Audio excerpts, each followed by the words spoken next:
ধূপগুড়ির নবনির্বাচিত বিধায়ক নির্মল চন্দ্র রায়ের শপথ গ্রহণ কোথায় হবে তা নিয়ে রাজ্যপালের সঙ্গে শাসক দলের বেশ কিছুদিন ধরে দড়ি টানাটানি চলছে। বিধায়ক পদে শপথ গ্রহণ কোথায় হবে তা নিয়েও জটিলতা আপাতত কেটেছে।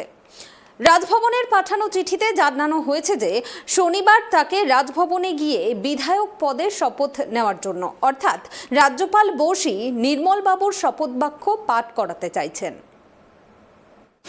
অবশেষে জট কাটল নির্মল চন্দ্র রায়ের শপথ গ্রহণ অনুষ্ঠানের। গত কয়েকদিনের রাজ্য রাজভবনের টানা বিতর্কের ইতি। রাজভবনে রাজ্যপালের শপথ বাক্য পাঠ করাবেন নির্মল বাবু।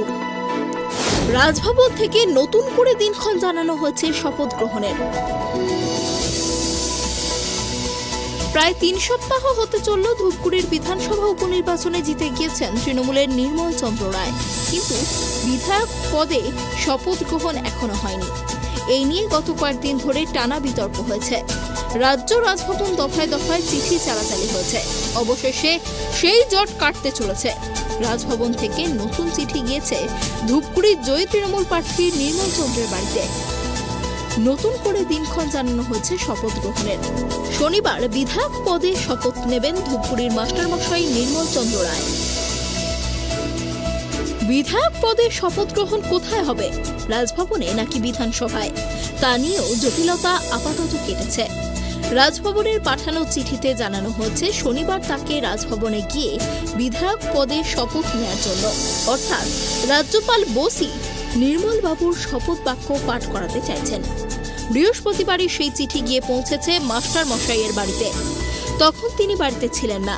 নির্মল বাবুর পরিবারের লোকেরা রাজভবনের পাঠানো ওই চিঠি গ্রহণ করেন। পরে নির্মল বাবু সেই চিঠি পড়ে যোগাযোগ করেন পরিষদীয় মন্ত্রী শোভন দেবের সঙ্গে। তৃণমূল সূত্রে খবর, রাজভবনের শপথ বাক্য পাঠ করানোর বিষয়টি মেনে নিয়েছে তৃণমূলের পরিষদীয় দল। বিষয়টি নিয়ে নতুন করে আর জল খোলা করতে চাইছে না তারা। সেই মতো নির্মল বাবুকে কলকাতায় আসার জন্য বলে দেওয়া হয়েছে বলে খবর। এখনো পর্যন্ত যা জানা যাচ্ছে, শুক্রবারই কলকাতায় চলে আসবেন ধূপগুড়ির বিধানসভা উপনির্বাচনে জয়ী তৃণমূল প্রার্থী। উল্লেখ্য, নির্মল চন্দ্র রায়ের বিধায়ক পদে শপথ গ্রহণের জন্য এর আগে 23শে সেপ্টেম্বর দিনক্ষণ স্থির করা হয়েছিল। সেইবারও রাজভবনেই তার শপথ গ্রহণের ব্যবস্থা করা হয়েছিল। তবে শেষ পর্যন্ত ওদিন বিধায়ক পদে শপথ নিতে যাননি ধূপগুড়ির জয়ী প্রার্থী। তার শপথ গ্রহণ কোথায় হবে, কে করাবেন তা নিয়েও রাজ্যের সঙ্গে রাজভবনের সংঘাতের আবহ তৈরি হয়েছিল। রাজভবনে বিধায়ক পদে শপথ গ্রহণের শুরুতে আপত্তি জানিয়েছিল রাজ্য। তবে এবার শেষ পর্যন্ত সেই জটিলতা কাটতে চলেছে। সব ঠিকঠাক থাকলে শনিবারই রাজভবনেই বিধায়ক পদে শপথ নিতে চলেছেন ধূপগুড়ির মাস্টারমশাই। Bureau report, tribe TV.